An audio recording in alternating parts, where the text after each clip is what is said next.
On May 25, 2021, people gathered at George Floyd Square in Minneapolis on the one-year anniversary of Floyd's death.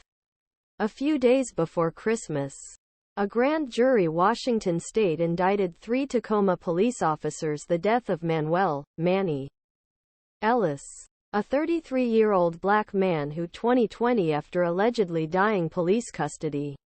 The next day, on December 22, a jury in Colorado convicted 2 paramedics of criminally negligent homicide in the 2019 death of Elijah McClain, a 23-year-old black man who police custody after officers subdued him and paramedics administered an injection to him with the powerful sedative ketamine. In the 3 years since the killing of George Floyd, whose death in custody sparked a national movement against police brutality, prosecutors have charged and emergency medical workers in a series of high-profile cases.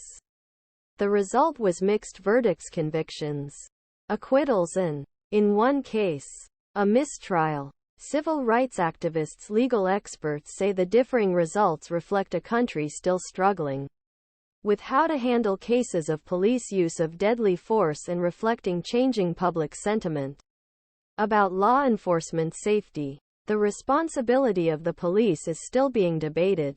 Even with actual evidence, even body camera footage, we're still a place where we can't be sure that a conviction of police officer for misconduct will happen through our judicial system. Charles Coleman Jr., civil rights attorney, former New York City prosecutor and MSNBC legal analyst, said in October he said the following in interview: "The deaths of Floyd, McClain, Ellis, and Breonna Taylor, all killed deadly police encounters within 9 months, have become central to the racial justice movement and, in some cases, inspired reform in the cities where they were killed."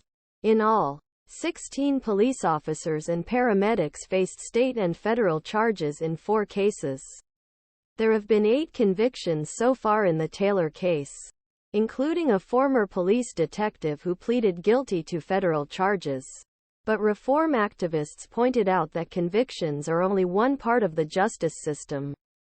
The algorithm of justice is charges, arrest, conviction and punishment. MiDian Holmes, a community activist in Aurora, Colorado, said after paramedics' conviction in McClain's death, she said he was grateful for 3 convictions in the case. But we don't know justice until we see sentence. No organization comprehensively tracks the number of law enforcement prosecutions.